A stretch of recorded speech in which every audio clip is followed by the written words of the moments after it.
Hello students, मैं अजय यादव आपका आपके अपने YouTube चैनल आईएएस एकेडमी पर आप सभी लोगों का स्वागत करता हूं। देखिए, हम लोगों का जो सेशन है करंट अफेयर का है, यानी कि समसामयिकी से जुड़ी जो भी घटनाएं होगी हम लोग उसके बारे में डिस्कस करेंगे। और आप लोगों को पता ही होगा कि कोई भी ऐसा एग्जाम नहीं है जहाँ पर आपका यह समसामयिक घटनाएं न पूछी जाती हो। और ये जो हमारी क्लास है, इससे जितने भी एग्जाम हो रहे हैं, कहीं किस हर एग्जाम में कुछ न कुछ प्रश्न आप लोगों को प्रमाण स्वरूप मिल चुके होंगे। जो इस वीडियो को रोज डेली देखता होगा, वो अगर जो भी परीक्षाएं हो रही हैं इस समय, अगर उनका जो पेपर होगा अगर उसको देखा होगा तो पक्का इसमें से कुछ प्रश्न आपको उसमें जरूर मिल जाएंगे। कोई जो नहीं, मतलब यहाँ पर जो बताएगा आपको करंट अफेयर का वही प्रश्न मिले, लेकिन हाँ, करंट अफेयर हम यहाँ पर नहीं पढ़ते हैं, उसके साथ साथ जो स्टैटिक जीके वाला पोर्शन है उसको भी हम लोग क्या करते हैं, यहाँ पर डिस्कस करने का प्रयास किया जाता है और वहां से भी प्रश्न आपका बन सकता है। तो देखिए, आज का हम लोगों का पहला प्रश्न है, हाल ही में किस समझौते को संपन्न कराने में अहम योगदान देने के लिए अमेरिकी राष्ट्रपति ट्रंप को नोबेल शांति पुरस्कार 2020 के लिए नॉमिनेट किया गया है, नामित किया गया। तो यह प्रश्न आपका बहुत इंपॉर्टेंट है, इस पर स्टार लगा दीजिए। यानी कि यह प्रश्न लगभग 100% आपका पेपर में जरूर पूछा जाएगा। इस प्रश्न से जो भी यहाँ पर आपको बताया जाएगा, इससे कोई ना कोई एक प्रश्न आपके एग्जाम में जरूर पूछा जाएगा, जो जितने भी बातें यहाँ पर आपको बताए जाएंगे। तो देखिए, अभी हाल ही में जो अमेरिकी राष्ट्रपति डोनाल्ड ट्रंप है, इन्होंने एक समझौता करवाया था। अगर आप लोग डेली वीडियो को देख रहे होंगे तो पिछली जो वीडियोज है उसमें से किसी एक वीडियो में हम लोगों ने इसके बारे में डिस्कस किया था। जो आपका यह अब्राहम एकॉर्ड समझौता था, इसके बारे में हम लोगों ने डिस्कस किया था। तो आप सभी लोगों को पता भी होगा। देखिए, अमेरिकी राष्ट्रपति डोनाल्ड ट्रंप को क्या किया गया है, शांति पुरस्कार के लिए नामित कर दिया गया है। क्यों किया गया? क्योंकि इन्होंने क्या किया, इन्होंने अब्राहम एकॉर्ड समझौता करवाया था। देखिए, जो यह समझौता था यह किनके बीच किया गया था? तो यह समझौता यूएई, यूनाइटेड अरब अमीरात या संयुक्त अरब अमीरात और जो आपका इजराइल है, इनके बीच किया गया था। तो इजराइल और यूएई के बीच समझौता किसने करवाया था? अमेरिकी राष्ट्रपति डोनाल्ड ट्रंप ने करवाया था। और कब करवाया था? तो आपका 2020 में ही करवाया था। और देखिए, इसमें हुआ क्या कि इन्होंने इन दोनों के बीच जो विवाद था उस विवाद को सलटा दिया, जैसा कि आप लोगों को बताया गया। देखिए, यहाँ पर थोड़ा सा बात यूएई की है, ये थोड़ा सा इसके बारे में जान लेते हैं। यूएई अभी हाल ही में आपको बताया जो हाल ही में आईपीएल चालू होने वाला है, 19 सितंबर से खेला जाएगा। और कहां पर खेला जाएगा? यूएई में खेला जाएगा। कहां पर? यूएई में खेला जाएगा। और आईपीएल का 13वां संस्करण होगा। अब देखिए, यूएई में ही आपका, देखिए यूएई जो देश है इसने अपना पहला मंगल मिशन लॉन्च किया था। क्या? पहला मंगल मिशन इसने क्या किया था? लॉन्च किया था, जिसका नाम इसने होप रखा है। क्या? जिसका नाम होप रखा गया है। तो होप नामक मंगल मिशन, जो कि उस देश का पहला मंगल मिशन है, किस देश ने लॉन्च किया था? अभी हाल ही में यूएई ने लॉन्च किया था। अब देखिए, आपको बताया गया। अब देखिए, यहाँ पर बात आई है कि इनके बीच विवाद क्या था, जिसको जो डोनाल्ड ट्रंप ने इन्होंने क्या किया, सुलझा दिया था। आप लोगों को बताया गया था कि देखिए, जो डोनाल्ड ट्रंप है वह क्या कि देखिए, जो डोनाल्ड ट्रंप है इन्होंने इनके बीच जो हुआ समझौता इसको सुलझाया। कैसे सुलझाया? तो आप लोगों को पता होगा, हमने बताया भी है कि जो फिलिस्तीन है, एक देश है जिसका नाम है फिलिस्तीन। और 1947 से पहले फिलिस्तीन एक देश था। क्या था? फिलिस्तीन एक स्वतंत्र देश था। अब देखिए, जो फिलिस्तीन है हुआ क्या कि इसमें 1947 तक यह आपका एक देश था। और उसी समय हुआ क्या कि जो द्वितीय विश्व युद्ध था, उस विश्व युद्ध के बाद जो जर्मनी का तानाशाह कहा जाता आपका हिटलर ने क्या किया? हिटलर ने जर्मनी से जो यहूदी समुदाय था उसको खदेड़ दिया, मतलब भगा दिया। और जो यहूदी लोग थे वे भागकर फिलिस्तीन में आ गए। कहां पर आ गए? फिलिस्तीन में आ गए और यहीं पर रहने लगे। और जब फिलिस्तीन में ही रहने लगे और कुछ दिनों के बाद हुआ क्या, देखिए, ये लोग रहने लगे फिलिस्तीन में आकर, जितने भी यहूदी थे तो वे शरणार्थी के तौर पर रहने लगे। लेकिन कुछ दिनों बाद उन लोगों ने फिलिस्तीन के लोगों को ही शरणार्थी बना दिया, मतलब वहां पर पहले पैर रखने के लिए जगह खोजी, फिर उसके बाद आराम से लेट गए। आई बात समझ में? तो फिलिस्तीन में ही रहना शुरू किया और फिलिस्तीन वालों को लास्ट में क्या कर दिया, इन लोगों को लास्ट में शरणार्थी बना दिया, मतलब इन लोगों को अपने राज्य से निकलने पर मजबूर कर दिया। ऐसा कर दिया, इन लोगों ने अपनी जनसंख्या जो यहूदी थे वे अपनी जनसंख्या विस्तार करने लगे। जैसे मान लेते हैं, देखिए ये आपका यह फिलिस्तीन है, क्या है, फिलिस्तीन। अब देखिए यह पूरी जनसंख्या फिलिस्तीन की है, इसमें जो भी जनसंख्या वो किसकी है, फिलिस्तीन की है। लेकिन जब इसमें यहूदी लोग आए तो मान लेते हैं यहूदी आए ऐसे, ये आपका यहूदी वाला क्षेत्र है, इतने लोग आए तो यहाँ पर यहूदी लोग बस गए। और जो ये पूरा क्षेत्र है सभी क्या है, सभी फिलिस्तीन के रहने वाले हैं, जो कि क्या है, इस्लामिक लोग हैं, मतलब मुसलमान लोग हैं। अब देखिए हुआ क्या कि जो यहूदी थे इन्होंने अपनी जनसंख्या बढ़ाना स्टार्ट किया, और जो यह आपका जो यह आंकड़ा था, पहले ये लोग क्या है, फिलिस्तीन के रहने वाले लोग हैं जो खाली क्षेत्र में, और जो यहाँ पर ऐसे काला वाला क्षेत्र आपको दिखाई दे रहा है ये कौन है, ये यहूदी लोग हैं। लेकिन इस आंकड़े को वर्तमान में बदल दिया गया और वह आंकड़ा आपका ऐसे हो गया है, ऐसे पूरा ये आपका पूरा क्षेत्र, एकदम पूरा क्षेत्र जो है वह क्या हो चुका है, वह यहूदी लोग हो चुके हैं। और केवल यह वाला इतना क्षेत्र और यह वाला इतना क्षेत्र, यही दो क्षेत्र बचा है जो जिसमें कि फिलिस्तीन के लोग रह रहे हैं, यानी कि जो मुस्लिम लोग हैं वे केवल इतना ही क्षेत्रों में रह रहे हैं, दो जगहों पर। और पूरे बीच में कौन लोग हो चुके हैं, पूरा जो बीच का रसान है सभी काला हो चुका है, अर्थात उसमें जो यहूदी लोग हैं वे क्या कर चुके हैं, अपना विस्तार कर चुके हैं। तो देखिए जब यहूदियों ने विस्तार कर लिया तो इन लोगों ने क्या किया, इन लोगों ने जब विस्तार कर लिया और फिलिस्तीन के लोगों को तंग करना स्टार्ट किया, तो जितने भी अरब देश हैं, जितने भी इस्लामिक स्टेट, इस्लामिक कंट्री हैं, उन लोगों ने 1967 में आक्रमण कर दिया इजराइल पर। कब, 1967 में इन लोगों ने क्या किया, इजराइल पर आक्रमण कर दिया। लेकिन जो ही इजराइल पर आक्रमण करता है, इजराइल में यहूदी रहते हैं, इस बात को ध्यान रखिए। और जो अमेरिका है, अमेरिका में भी यहूदी समुदाय पाया जाता है, वहां पर यहूदी भी रहते हैं। तो जो इजराइल है, इजराइल ने सभी इस्लामिक देशों को अकेले हरा दिया। कैसे हरा दिया, इस कारण से हरा दिया कि उसके सर पर अमेरिका का हाथ था। किसका, अमेरिका का हाथ था उसके सर पर। तो इजराइल ने क्या किया, सबको अकेले हरा दिया। अब देखिए जो आपका विवाद था वो अब तक चलता रहा है। देखिए आपको यहाँ पर जैसे बताया गया था, यहाँ पर देखिए जो फिलिस्तीन है, फिलिस्तीन का थोड़ा सा एरिया बचा और ये एरिया बचा, मतलब यहाँ पर मुस्लिम लोग रह रहे हैं, फिलिस्तीन के लोग, और यहाँ पर भी फिलिस्तीन के लोग रह रहे हैं। लेकिन ये जो पूरा डाटा है इसमें सभी लोग कौन हो चुके हैं, यहूदी लोग हो चुके हैं। और इसी को कह दिया गया है कि कौन सा देश है, इजराइल है। कौन है, इजराइल। तो देखिए जो फिलिस्तीन है, इस प्रकार से फिलिस्तीन का लगभग समापन हो गया। तो देखिए इसमें हुआ क्या कि जो ये आपका विवाद था यह अभी तक चल रहा था, लेकिन डोनाल्ड ट्रंप ने किया क्या कि डोनाल्ड ट्रंप ने इनके बीच समझौता करा दिया कि भाई फिलिस्तीन अगर तुम इतना ही में हो तो तुम इतना ही में रहो, और जो इजराइल है आपका ऐसे इतने में है तो वह क्या करेगा, वहीं तक रहेगा, न कि तुम्हारे क्षेत्र में आएगा। तो इस बात को लेकर यहाँ पर समझौता किया गया। तो देखिए इसी बात को लेकर यहाँ पर समझौता करा दिया। इस कारण से जो डोनाल्ड ट्रंप है इनको क्या किया गया है, इनको 2020 का जो शांति का नोबेल मिलेगा उसके लिए नॉमिनेट कर दिया गया है। तो यहाँ पर आपको जो यहाँ पर जो बताया गया आसान समझ में आएगा। देखिए ये वाला जो आपका ये वाला क्षेत्र है इसको गाजा पट्टी कहा जाता है। क्या, गाजा पट्टी कहा जाता है। और आप लोगों को बताया गया था अभी हाल में जो इजराइल है इसने एरो 2 मिसाइल का सफल परीक्षण किया था। और एरो 2 मिसाइल क्या थी, वह फिलिस्तीन के लिए बनाई गई थी। मतलब फिलिस्तीन के दो भाग हैं, एक आपका ये गाजा पट्टी है और इसको ये वाला जो भाग है देखिए ये वाला गाजा पट्टी है, और यह है आपका वेस्ट बैंक। कौन, वेस्ट बैंक, यह दूसरा वाला भाग है। तो आप लोगों को बताया गया था कि एरो 2 मिसाइल का परीक्षण किसने किया था, इजराइल ने। इजराइल ने क्या किया, यहाँ पर एरो 2 मिसाइल तैनात किए जिससे कि जो आपका फिलिस्तीन है वह गाजा पट्टी से वेस्ट बैंक तक कोई हथियार न ले जा सके। अगर यहाँ से कोई हथियार अगर ऐसे जाएगा तो जो इजराइल है इसकी जो मिसाइल है वो क्या करेगी, वो उसको उड़ा देगी, हवा में ही क्या कर देगी, नष्टे नाबूद कर देगी। तो देखिए यहाँ पर इस बात को आप लोगों को बताया गया कि पूरा मामला क्या था, और इसी मामले को सुलझाने के कारण इनको नोबेल शांति पुरस्कार के लिए नामित किया गया। देखिए यहाँ पर शांति पुरस्कार की बात है तो जो शांति का नोबेल है, नोबेल पुरस्कार विश्व का सबसे बड़ा पुरस्कार है, इस बात को ध्यान रखिएगा। और उसकी शुरुआत 1901 में की गई थी। कब, 1901 में उसकी शुरुआत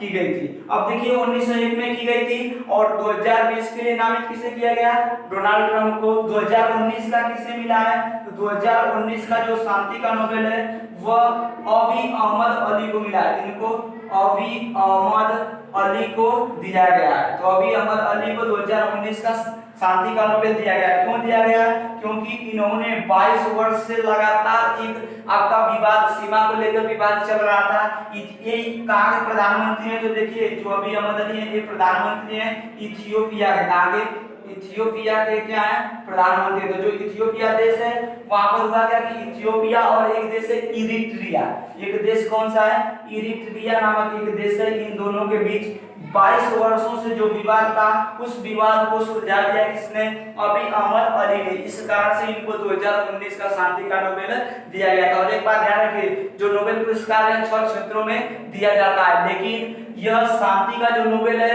यह देखिए 6 क्षेत्रों में दिया जाता है, जिसमें से 5 स्टॉकहोम में दिए जाते हैं। कहां पर स्वीडन की राजधानी स्टॉकहोम में 5 दिए जाते हैं। लेकिन जो आपका शांति का नोबेल है यह इंपॉर्टेंट है, इस कारण से इंपॉर्टेंट है कि जो शांति का नोबेल है वह स्वीडन में नहीं ओस्लो में दिया जाता है। कहां पर ओस्लो, जो कि नॉर्वे की राजधानी है। तो इस बात को ध्यान रखिएगा, कई बार पूछा गया है कि नॉर्वे की राजधानी ओस्लो में क्या किया जाता है, जो भी शांति के नोबेल है उनको दिया जाता है। और यह प्रश्न आपका पूछा जा चुका है अभी हाल में जो 10+2 CHSL का एग्जाम हुआ था उसमें कई शिफ्टों में पूछा गया था कि 2019 का जो नोबेल पुरस्कार है किन्हें मिला। एक में पूछा था किन्हें मिला, एक में पूछा किस कारण से मिला। इन दो देशों के बीच इन्होंने क्या किया था समझौता करवाया था। तो इथियोपिया और इरिट्रिया के बीच समझौता करवाया था। तो यहाँ पर आशा जो भी आप लोगों को बातें बताई गई समझ में आई होगी। अब हम लोग बढ़ते हैं अपने अपने प्रश्न की ओर। देखिए अगला प्रश्न है, हाल ही में इंदिरा गांधी शांति पुरस्कार 2019 किसे प्रदान किया गया या किसे दिया गया है। तो किसे प्रदान किया गया है, तो देखिए यह किसे प्रदान किया गया है, आपका डेविड एटनबरो को प्रदान किया गया। तो अभी हाल ही में इंदिरा गांधी शांति पुरस्कार 2019 किसे दिया गया है, यह डेविड एटनबरो को दिया गया। आप देखिए जो डेविड एटनबरो है ये कहाँ के हैं, तो ये इंग्लैंड के, कहाँ के इंग्लैंड के हैं और ये एक प्रकृति संरक्षक हैं। क्या है, प्रकृति संरक्षक हैं। तो अभी हाल ही में इंग्लैंड के प्रकृति संरक्षक डेविड एटनबरो को इंदिरा गांधी शांति पुरस्कार 2019 प्रदान किया गया। आप देखिए यहाँ पर पुरस्कार है आपका इंदिरा गांधी शांति पुरस्कार। तो इंदिरा गांधी की मृत्यु जैसा कि आप लोगों को पता होगा 1984 में इनकी हत्या कर दी गई थी। इनकी मृत्यु कब हुई 1984 में, और 1984 में मृत्यु होने के बाद जो यह पुरस्कार है इस पुरस्कार की शुरुआत 1986 में की गई थी। कब यह पुरस्कार कब स्टार्ट हुआ था, 1986 में स्टार्ट हुआ था, मतलब 1986 में स्टार्ट हुआ था। और पहली बार किसे दिया गया, तो जो यह इंदिरा गांधी शांति पुरस्कार है यह पहली बार दिया गया पार्लियामेंट्रियंस फॉर ग्लोबल एक्शन। किसको दिया गया, तो एक संस्था है जिसका नाम है पार्लियामेंट्रियंस फॉर ग्लोबल एक्शन। इसको इंदिरा गांधी जो पुरस्कार है शांति का वह पहली बार दिया गया था। तो अभी हाल ही में इंदिरा गांधी शांति पुरस्कार 2019 किसे दिया गया है, डेविड एटनबरो को। ये कहाँ के हैं, इंग्लैंड यानी कि यूके या ब्रिटेन के हैं। अब देखिए ये ब्रिटेन के, और आपको बताया गया ये क्या है, तो ये एक प्रकृति संरक्षक है। क्या है, प्रकृति संरक्षक है। और यहाँ पर इंदिरा गांधी की बात हुई तो इनकी मृत्यु 1984, यह जो पुरस्कार है इनके नाम से दिया जाता है, स्टार्ट पर हुआ 1986 और 1986 में ही पहली बार कब मिला, यह पार्लियामेंट्रियंस फॉर ग्लोबल एक्शन को दिया गया था। अब देखिए यहाँ पर यह जो पुरस्कार है आपका, यह बांग्लादेश के जो प्रधानमंत्री शेख हसीना है, कौन, शेख हसीना, सॉरी जो प्रधानमंत्री वहां के हैं शेख हसीना, उनको यह पुरस्कार दिया जा चुका है। जो बांग्लादेश के जो प्रधानमंत्री हैं शेख हसीना, क्या उनको इंदिरा गांधी जो शांति पुरस्कार है यह दिया गया है, हाँ यह पुरस्कार इनको भी दिया गया है। और एक जर्मनी की चांसलर है, कहाँ की, जर्मनी की चांसलर है एंजेला मर्केल। कौन चांसलर है, चांसलर है Angela Merkel, Angela Merkel, Angela Merkel. देखिए जो एंजेला मर्केल है इनको भी क्या किया गया है, इनको भी यह पुरस्कार प्रदान किया गया है। इस बात को ध्यान रखिएगा। तो जो इंदिरा गांधी शांति पुरस्कार है यह क्या शेख हसीना को मिला है, हाँ ये कौन है, बांग्लादेश की प्रधानमंत्री है। उसके बाद क्या यह एंजेला मर्केल को मिला है, हाँ मिला है। एंजेला मर्केल कौन है, जर्मनी की चांसलर है। और एक बात इंपॉर्टेंट है यहाँ पर एक प्रश्न आपका कि जो एंजेला मर्केल है विश्व की नंबर 1 या विश्व की सबसे शक्तिशाली महिला है। तो विश्व की सबसे शक्तिशाली महिला वर्तमान में कौन है, एंजेला मर्केल है, जो कि क्या है, जर्मनी की चांसलर है। अब देखिए जो यह इंदिरा गांधी शांति पुरस्कार दिया जाता है इसमें 25 लाख रुपया दिया जाता है। कितना, 25 लाख रुपया इसमें प्रदान किया जाता है। तो आशा है यहाँ पर जो भी बातें आप लोगों को बताई गई इससे जुड़ी समझ में आई होगी। अब हम लोग बढ़ते हैं अपने अगले प्रश्न की ओर। देखिए अगला प्रश्न है, हाल ही में भारत और अमेरिका के मंत्री स्तरीय 2+2 वार्ता चर्चा में रही है या चर्चा में है।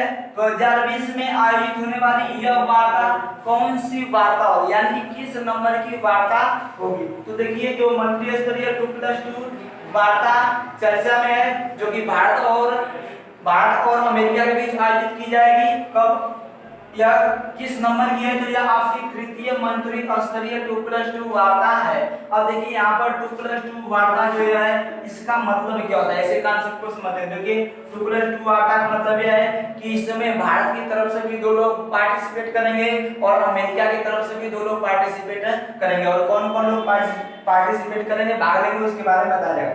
देखिए एक है विदेश मंत्री, वाला होगा कौन, विदेश मंत्री। तो इसमें विदेश मंत्री भाग लेंगे और इनके साथ साथ देखिए पहले कौन होंगे, विदेश मंत्री, उसके बाद रक्षा मंत्री। कौन, रक्षा मंत्री। आई बात समझ में। तो इस प्रकार देखिए भारत की तरफ से कितने लोग हो गए, 2 लोग विदेश मंत्री और रक्षा मंत्री। वैसे ही आपका जो अमेरिका की तरफ से भी कितने लोग होंगे, 2 लोग अमेरिका के विदेश मंत्री होंगे और अमेरिका के रक्षा मंत्री होंगे। तो 2 लोग भारत के, 2 लोग अमेरिका के। इस कारण से इस वार्ता का नाम क्या पड़ गया, 2+2 वार्ता। या कौन सी वार्ता हो गई, मंत्रियों की 2+2 वार्ता हो गई। आई बात समझ में। अब देखिए यह जो वार्ता है यह 2020 में आयोजित होगी और कहां पर आयोजित होगी, तो यह आपका तीसरे नंबर की है और यह आयोजित होगी भारत में। कहां पर आयोजित होगी, भारत में इसका आयोजन किया जाएगा। अब देखिए जो 2+2 वार्ता है इसमें भारत की तरफ से कौन कौन भाग लेंगे, तो भारत के विदेश मंत्री एस जयशंकर भाग लेंगे। कौन, एस जयशंकर इसमें क्या करेंगे, भाग लेंगे। तो जो एस जयशंकर है ये क्या करेंगे, इसमें भाग लेंगे। अब देखिए रक्षा मंत्री राजनाथ सिंह है जो क्या करेंगे, इसमें भाग लेंगे। तो राजनाथ सिंह और जो कि रक्षा मंत्री हैं और विदेश मंत्री एस जयशंकर इसमें भाग लेंगे। और वैसे ही अमेरिका की तरफ से भी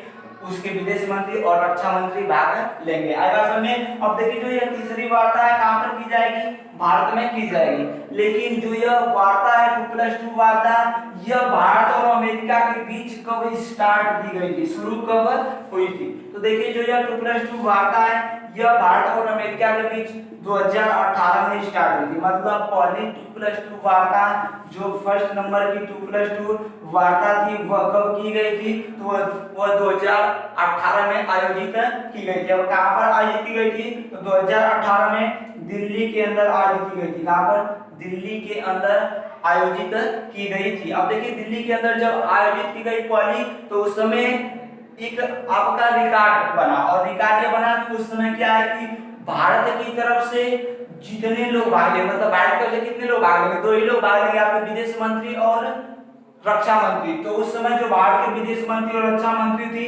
दोनों महिलाएं थी। क्या थी, दोनों महिलाएं थी। इसका मतलब जो उस समय विदेश मंत्री थी, विदेश मंत्री वे थी सुषमा स्वराज। कौन, सुषमा स्वराज। जो सुषमा स्वराज क्या थी उस समय सुषमा स्वराज विदेश मंत्री थी। आई बात समझ में। और देखिए उस समय रक्षा मंत्री कौन थी, तो निर्मला सीतारमण। कौन, निर्मला सीतारमण उस समय क्या थी, रक्षा मंत्री थी। तो पहली 2+2 वार्ता भारत और अमेरिका के बीच कब की गई, 2018 में। कहां पर, दिल्ली में। और भारत की तरफ से किसने भाग लिया था, 2 श्रेणियों ने भाग लिया था। एक का नाम है आपका सुषमा स्वराज जो कि विदेश मंत्री थी और निर्मला सीतारमण भारत की पहली पूर्णकालिक या स्वतंत्र महिला रक्षा मंत्री थी। नहीं सॉरी, आपका क्या हो जाएगा, विदेश आपका ये हो जाएगी भारत की पहली महिला स्वतंत्र महिला या पूर्णकालिक जो क्या है वित्त मंत्री है वे है निर्मला सीतारमण। लेकिन उस समय ये क्या थी, उस समय ये रक्षा मंत्री थी। अब देखिए पहले 2018 में की गई, कहां पर की गई, भारत के दिल्ली में आयोजित की गई थी। लेकिन पहली तो आयोजित हो गई कहां पर, भारत के दिल्ली में पहली आयोजित हो गई, लेकिन दूसरी कहां पर आयोजित की गई, तो देखिए पहला भारत में हुआ, दूसरा आपका अमेरिका में हुआ और दूसरी कहां पर की गई थी, वाशिंगटन डीसी में। कहां पर, वाशिंगटन डीसी में दूसरी वार्ता आयोजित की गई थी। और देखिए जो वाशिंगटन डीसी आपका अमेरिका की राजधानी है। वाशिंगटन की बात करें तो वाशिंगटन जो डीसी है, यहाँ पर दो संस्थाएं जिनका हेडक्वार्टर स्थित है। आपका एक है आईएमएफ इंटरनेशनल मॉनेटरी फंड, यानी कि जो अंतर्राष्ट्रीय मुद्रा कोष है, इसका हेडक्वार्टर कहाँ पर स्थित है?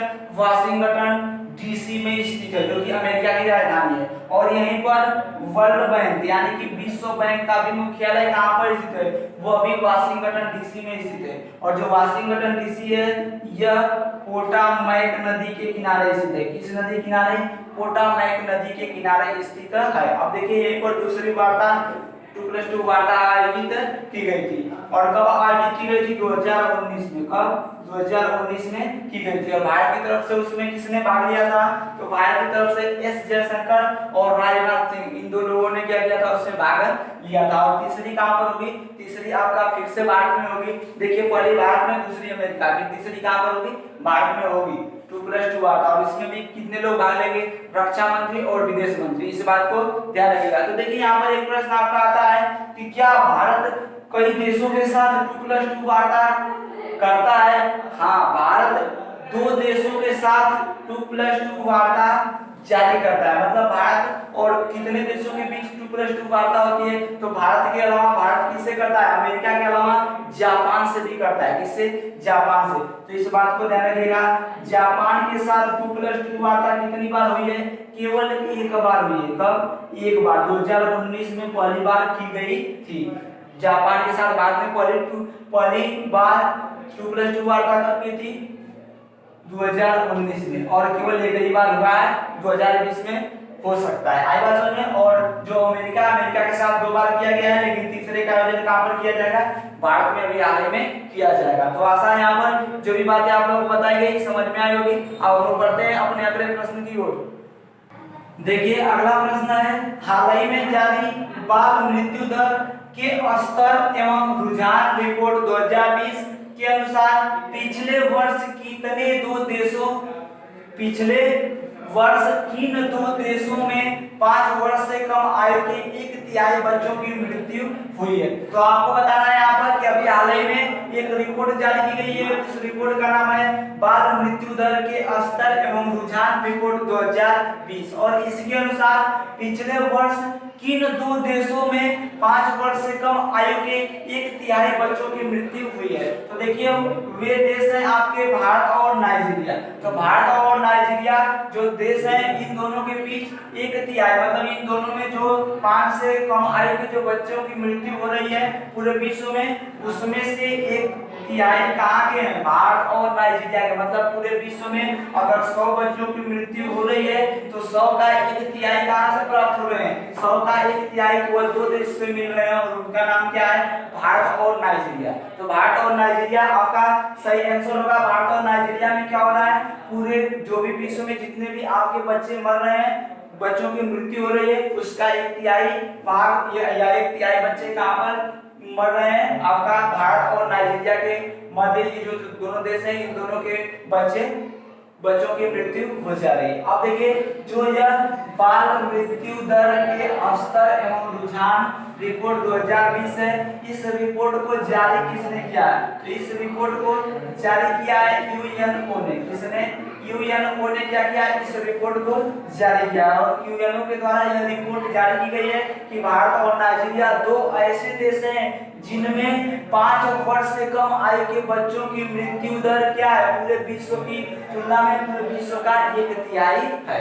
आएगा समझ में? अब देखिए यह रिपोर्ट किसके द्वारा जारी की गई? यूएनओ के द्वारा। इसके बारे में थोड़ा जान लेते हैं। यूएनओ का मतलब होता है यूनाइटेड नेशंस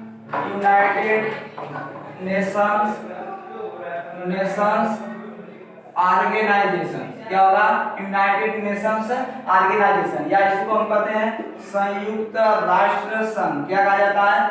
संयुक्त राष्ट्र संघ कहा जाता है। अब देखिए जो यूएनओ है, इसकी स्थापना कब की गई? तो जो इसकी स्थापना थी वह 24 अक्टूबर 1945 को की गई थी। कब? 24 अक्टूबर 1945 को यूएनओ की स्थापना की गई थी। अब देखिए जो आपका यह 24 अक्टूबर है, 24 अक्टूबर से ही प्रश्न बन जाता है कि 24 अक्टूबर है उस दिन कौन सा दिवस मनाया जाता है? तो यह संयुक्त राष्ट्र दिवस मनाया जाता है। तो संयुक्त राष्ट्र दिवस कब मनाया जाता है? संयुक्त राष्ट्र दिवस 24 अक्टूबर को मनाया जाता है। आप देखिए इसकी स्थापना 1945 में की गई। इसका जो हेडक्वार्टर है वह कहां पर स्थित है? तो जो इसका हेडक्वार्टर है वह आपका न्यूयॉर्क में स्थित है। कहां पर स्थित है? न्यूयॉर्क में स्थित है। तो इसका जो हेडक्वार्टर है वो कहां पर स्थित है? वह न्यूयॉर्क शहर में स्थित है, जो कि आपका अमेरिका में पड़ता है। न्यूयॉर्क से ही प्रश्न बनता है, न्यूयॉर्क जो सिटी है वो किस नदी के किनारे स्थित है? यह हडसन नदी के किनारे स्थित है। किस नदी के किनारे? हडसन नदी के किनारे स्थित है। और इसको बिग एप्पल कहा जाता है। गगनचुंबी इमारतों का शहर भी किसे कहते हैं? न्यूयॉर्क को कहते हैं। अब देखिए इसके वर्तमान में जो महानिदेशक हैं या वर्तमान में इसके जो अध्यक्ष हैं वे हैं एंटोनियो गुतेरस। कौन? Antonio Guterres. कौन है? एंटोनियो गुतेरस है या गुतेरस है। तो एंटोनियो गुतेरस क्या है? यूएनओ के इस समय महासचिव। अब देखिए जो एंटोनियो गुतेरस है ये 9वें नंबर के, किस नंबर के? मतलब 9th नंबर के एंटोनियो गुतेरस है, जो कि क्या है? यूएनओ के महासचिव है। अब देखिए जो एंटोनियो गुतेरस है किस देश से संबंधित है? तो ये पुर्तगाल के हैं। कहां के हैं? पुर्तगाल के हैं। इस बात को ध्यान रखिएगा। आप देखिए 9वें तो हो गए। पहले कभी-कभी प्रश्न आपका पूछ देता है कि यूएनओ का पहला महासचिव कौन था? तो उनका नाम है आपका त्रिगवेली। क्या नाम है? त्रिगवेली, जो कि नॉर्वे के थे। कहां के थे? नॉर्वे के थे। अब देखिए यहाँ पर यूएनओ के बारे में हम लोगों ने जान लिया। अब देखिए यूएनओ जो यह रिपोर्ट जारी की है इस रिपोर्ट के बारे में जानते हैं। इस रिपोर्ट में क्या कहा गया? तो देखिए जो यह आपकी रिपोर्ट जारी की गई है इस रिपोर्ट में कहा गया है कि पूरे विश्व में प्रत्येक वर्ष, देखिए पूरे विश्व की बात कर रहा है, पूरे विश्व में 1990 का यह डाटा है। 1990 में 1,25,00,000 लोगों की मृत्यु हुई थी। कितने लोगों की मृत्यु हुई थी? लोग मतलब बच्चे थे, 5 वर्ष से कम आयु के बच्चों की मृत्यु हुई थी 1990 में, जो कितनी थी? 1,25,00,000 थी। और यह जो डाटा है आपका 1,25,00,000 वाला, यह वर्तमान में 2020 का नहीं है, 2019 का डाटा जारी किया गया है। 2019 का जारी किया गया, लेकिन रिपोर्ट कब आई है? 2020 का है। तो 2019 में 1,25,00,000 से घटकर यह आपका 52 लाख हो गया है। कितना? 52 लाख। यानी कि यहाँ पर हम क्या होंगे? यहाँ पर खुश होंगे, लेकिन यहाँ पर नाराज हो जाएंगे। क्यों? क्योंकि यहाँ पर खुश होंगे कि 1,25,00,000 का आंकड़ा घटकर कितना रह गया? केवल 52 लाख रह गया। लेकिन यहाँ पर थोड़ा दुख वाली बात यह है कि केवल भारत और नाइजीरिया ही मिलकर क्या कर दे रहे हैं? एक तिहाई बच्चों की मृत्यु कर दे रहे हैं। मतलब यहाँ इन दो देशों में ही क्या हो जा रही है? 1/3 बच्चों की मृत्यु हो जा रही है। यह यहाँ पर क्या है? यहाँ पर सोचने वाली बात। आप देखिए विश्व की बात हमने करी, विश्व में कुल कितने लोगों की मृत्यु हुई थी? कितने बच्चों की 1990 में? 1,25,00,000। और वर्तमान में 2019 में कितनी हो गई है? घटकर 52 लाख रह गई है। लेकिन जब भारत की बात करेंगे, किसकी? भारत की जब बात करेंगे तो भारत में 1990 में 34 लाख बच्चों की मृत्यु हुई थी। कितनी? 34 लाख बच्चों की मृत्यु हुई थी। लेकिन यह आंकड़ा आपका घटकर इस समय वर्तमान यानी कि 2019 का डाटा है। तो 2019 से देखिए 2019 में कितना रह गया है? 8.24 लाख हो गया है। मतलब 34 लाख से घटकर में डाटा कितना आ गया है? 8.24 लाख आ गया है। आई बात समझ में? तो विश्व में पहले कितने लोगों की मृत्यु हुई थी 1990 में? 1,25,00,000। वर्तमान में घटकर कितना हो गया है? 52 लाख हो गया है। भारत की बात करते हैं तो भारत में 1990 में कितना हुआ था? 34 लाख बताया गया। और वर्तमान में कितना हो गया आपका? 8.24 लाख रह गया है। एक बात और आप जानेंगे तो आश्चर्य होगा। देखिए 5 देश मिलकर पूरे विश्व का मतलब जो भी मृत्यु दर है, जो भी लोग मर रहे हैं, जो भी बच्चे मर रहे हैं, उसमें से केवल 5 देश ऐसे हैं जो 50%, जहां पर 50% जो बच्चे हैं वे अकेले मारे जा रहे हैं या मर जा रहे हैं। तो देखिए उन देशों का नाम है भारत, नाइजीरिया, पाकिस्तान,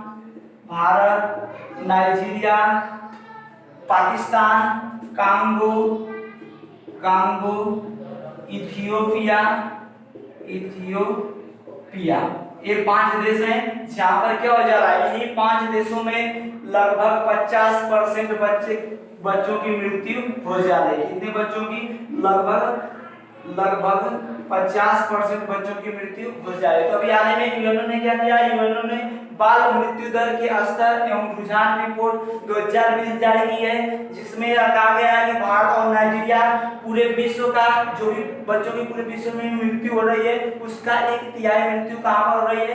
भारत और नाइजीरिया में हो रही है। और इस रिपोर्ट में बताया गया 1990 में पूरे विश्व में 1,25,00,000 लोगों की मृत्यु हुई थी बच्चों की, और 2019 में घटकर कितनी रह गई है? वह 52 लाख रह गई है। भारत की बात करेंगे तो भारत में बताया गया आपको 34 लाख 1990 में थी, और जो जनसंख्या घटकर कितनी हो गई है, मतलब 8.24 लाख बच्चे ऐसे हैं जो 2019 में मरे थे। आई बात समझ में। और बताया गया कि इसमें 5 देश ऐसे हैं जो क्या कर रहे हैं, जो कि 50% जहां पर विश्व के पूरे मृत्यु दर की 50% मृत्यु कहां पर हो रही है? भारत, नाइजीरिया, पाकिस्तान, कांगो और इथियोपिया में। आई बात समझ में। अब देखिए यहाँ पर आपका नाइजीरिया है, नाइजीरिया के बारे में हमने आपको अभी कुछ दिनों पहले बताया था कि नाइजीरिया जो है यह, देखिए जो नाइजीरिया है आपका यह अफ्रीका महाद्वीप में स्थित है। कहां पर? या अफ्रीकी महाद्वीप का एक देश है कौन? नाइजीरिया। और नाइजीरिया के बारे में आप लोगों को बताया गया कि अभी हाल ही में जो WHO है, वर्ल्ड हेल्थ ऑर्गेनाइजेशन, विश्व स्वास्थ्य संगठन है, इसने अभी हाल ही में नाइजीरिया को पोलियो मुक्त घोषित किया है। क्या किया है? पोलियो मुक्त घोषित किया है। तो अभी हाल ही में पोलियो मुक्त किसे घोषित किया गया है? नाइजीरिया को। किसने किया है? WHO ने। और इसी के साथ जो अफ्रीका महाद्वीप है, पूरा अफ्रीका महाद्वीप पोलियो मुक्त हो चुका है। तो अभी हाल ही में अफ्रीका का अंतिम देश जो पोलियो मुक्त घोषित किया गया उसका नाम क्या है? नाइजीरिया है। तो आशा है यहाँ पर जो भी बातें आप लोगों को बताई गई समझ में आई होगी। अब हम लोग बढ़ते हैं अपने अगले प्रश्न की ओर। देखिए अगला प्रश्न है, हाल ही में ब्रिटिश मैगजीन प्रोस्पेक्ट ने किसे टॉप थिंकर 2020 चुना है? तो अभी हाल ही में जो ब्रिटिश मैगजीन है जिसका नाम है प्रोस्पेक्ट, इसने किसे टॉप थिंकर 2020 चुना है? तो देखिए टॉप थिंकर 2020 किन्हें चुना गया है? के शैलजा को चुना गया। अब यहाँ पर एक वर्ड है आपका टॉप थिंकर। क्या? Top thinker. टॉप थिंकर का मतलब होता है जो भविष्य की सोचने वाला हो। क्या? भविष्य की सोचने वाला। भविष्य की सोचने वाला। तो देखिए भविष्य की जो सोचने वाला है या भविष्य का जो सोचने वाला होता है उसे हम क्या कहते हैं? टॉप थिंकर का यहाँ पर तात्पर्य उसी से। तो देखिए जो के शैलजा है ये केरल की स्वास्थ्य मंत्री। क्या है? ये केरल की स्वास्थ्य मंत्री है। तो जो के शैलजा है कौन है? केरल की स्वास्थ्य मंत्री है। और इन्होंने ऐसा किया क्या जिससे कारण इनको टॉप थिंकर 2020 का अवार्ड दिया गया। तो देखिए इन्होंने किया क्या, इन्होंने जो यह प्रोस्पेक्ट मैगजीन है इसने क्या किया, इनको टॉप थिंकर 2020 चुना है। तो इन्होंने किया क्या कि जिससे कारण चुना गया। तो आपको बताया टॉप थिंकर का मतलब होता है भविष्य की सोचने वाला। और कोविड-19 जो महामारी है यह जैसे ही पनपी, जो के शैलजा है इन्होंने क्या किया, इन्होंने कोविड-19 बीमारी है, इस बीमारी के प्रभाव को पहले से ही भांप लिया। इसने क्या किया, इन्होंने कोविड-19 के प्रभाव को पहले से ही इसके प्रभाव के बारे में सोच लिया। और जैसे ही इसके प्रभाव में सोचकर इन्होंने 3 योजनाओं पर बल दिया। कितनी योजनाओं पर?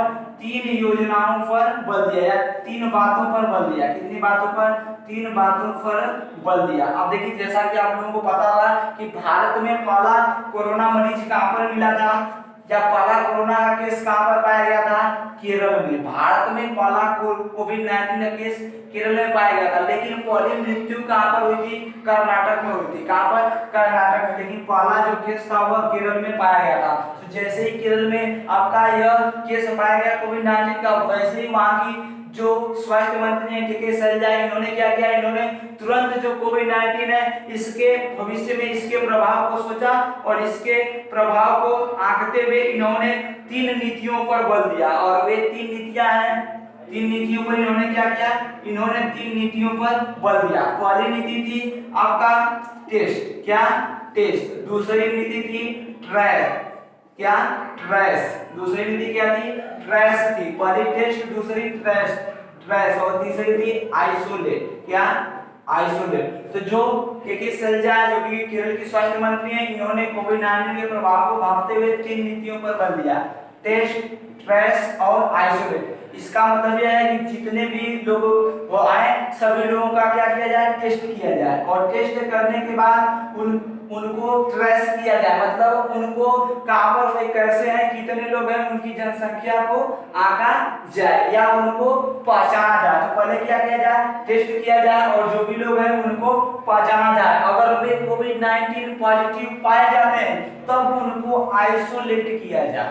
मतलब पहले क्या करेंगे टेस्ट करेंगे और टेस्ट में क्या करेंगे पहचान करेंगे कि कौन कोविड-19 पॉजिटिव है और कौन नेगेटिव है। अगर पॉजिटिव पाए जाते हैं तो उन्हें क्या कर दिया जाएगा तब उन्हें आइसोलेट किया जाएगा।